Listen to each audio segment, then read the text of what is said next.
Hello everyone, my name is Wendy Shearer and I am a storyteller and author of the book African and Caribbean Folktales, Myths and Legends. Welcome to Twilight at the Museums.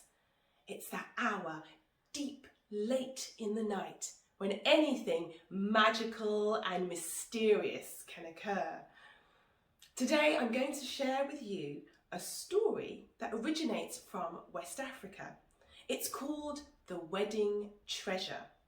For this Twilight at the Museums, I'm going to be taking a traditional West African folktale and blending it with objects from that region, which can also be found in the Fitzwilliam Museum collection. So look out for them in the story. And when I tell this story, I don't want you to just listen from where you are. I want you to join in.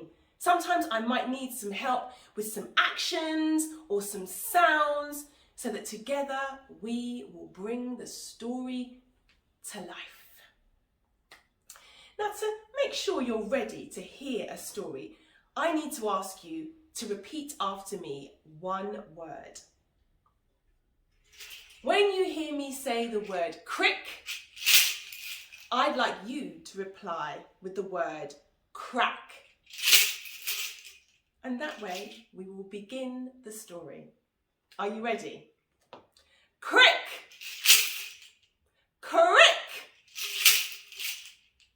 Long, long ago, and just as far from here, deep in the middle of a West African village, there lived a wealthy man. And this man had riches beyond your imagination. His home was large, expansive, and it was nestled on the top of a high hill that looked down upon the other members of the village. He also had not one, but 7 white cows. How many cows? That's right, 7 white cows. Now, if you owned 1 white cow, you were considered very fortunate and lucky. And yet this man had, well, how many? That's right, 7 white cows. And each morning he would lead his cows from his fields and along into a different pasture where they could graze on the sweet grass. He would then settle down and milk the cows and share all of their delicious milk with the villagers. So one morning, as the sun had risen high in the east, he set off with his cows. Not 1, but how many? 7. All 7. He led each one of them, stomping along through the field, and he had a name for each one. He would greet them, each one by name. He sat down under the first cow, ready on a little stool to milk her. "Good morning, Daisy," he said. "Let's see what you have for me today." He began to milk her. Are you ready? I might need your help with this.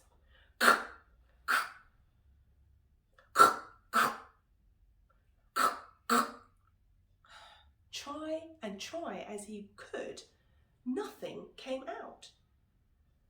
"What is wrong with you today?" he said. "You are dry. There is no milk. How strange."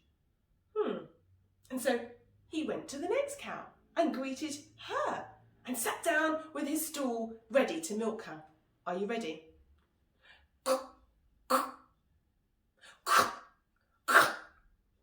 And again, the cow was dry.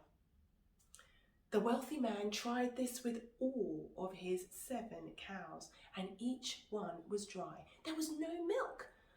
He was so puzzled. This has never happened before. Every morning I milk my cows, and they are always flowing with an abundance of milk.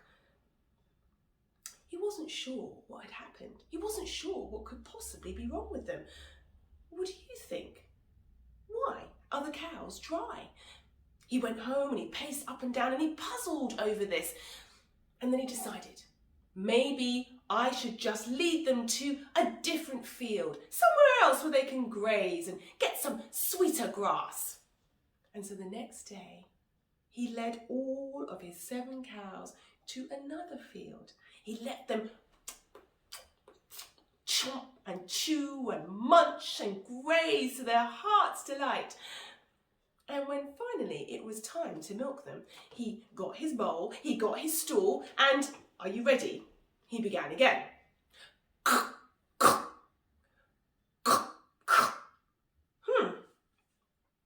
Again, the first cow was dry, and he tried each one of his 7 cows, and again they were all dry. Now he started to feel a little bit of shame at this, because the villagers all depended upon his milk. They were used to getting this to drink every day. And yet him, with all of his wealth, he had nothing to offer, and he had no idea what had happened to their milk. Well, as he began to lead his cows to another field, even further from the village, he spotted something on the ground, something shiny and shimmering in the grass. And he spotted quite a bit of them. He noticed a trail of golden coins. He picked one up and took a good look. What would a golden coin be doing out here in the middle of a field? And so he followed the trail around the valley, up by the rocks, and just to where the longest grass grew, and he found more golden coins. Perhaps this is a gift from the gods, he thought. After all, I am a very wealthy, fortunate young man. Perhaps they have left a treasure trail for me. But he couldn't really believe that, because here were his cows all running dry. He began to suspect foul play. I am going to catch whoever it is that might be stealing my milk, he thought. And somehow he thought this trail of gold might lead to the culprit. And so, later that night, the man led his cows out into the field. He followed the trail of gold. He noticed more coins, and this time it led all the way around the valley and back to his own stable. He was utterly surprised. He thought, well, maybe this is where I need to sit and wait and see if anything happens tonight. And so, with his cows all locked up, he sat in a corner of the barn, ready to keep watch all night. Darkness soon descended all around them, and he could hear only the sounds of the crickets and the tree frogs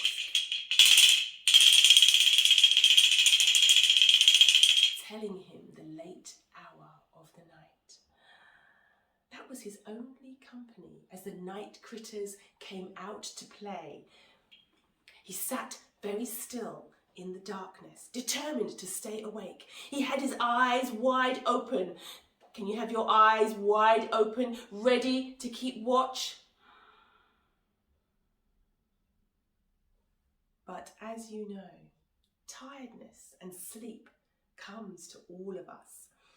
And as the hours ticked on and the twilight hour appeared, the rich man started to fall asleep. First, his eyelids began to close and droop, and then he rocked slowly back and forth, and soon he was snoring very loudly.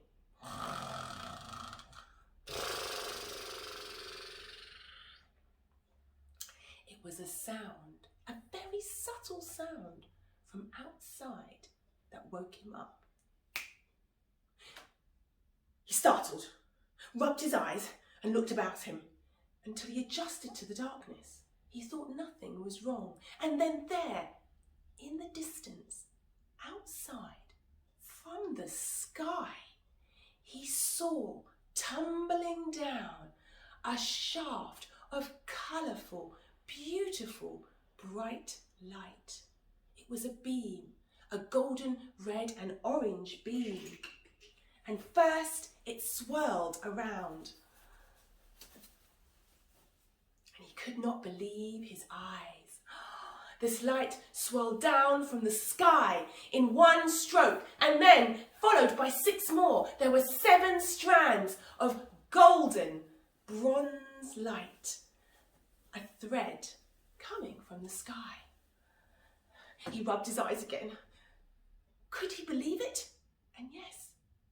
And from these strands of golden light threads, he saw 7 beautiful women following down from the thread.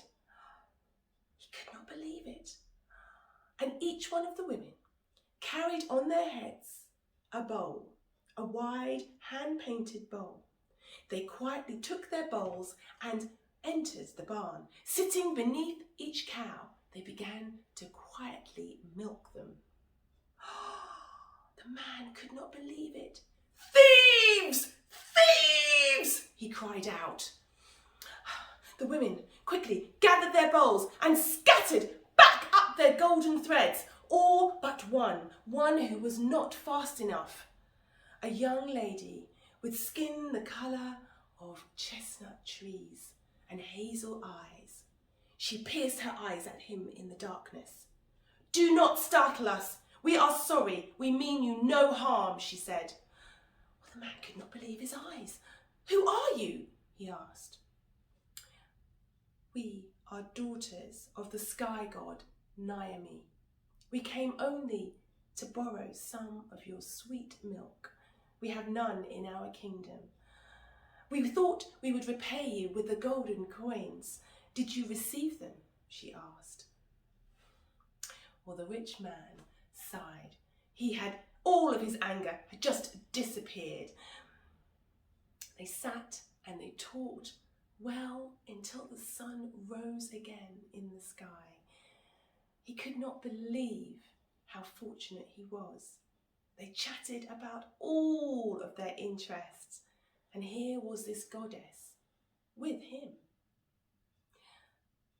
Finally, he plucked up the courage to ask her, "Will you stay? Will you stay here with me?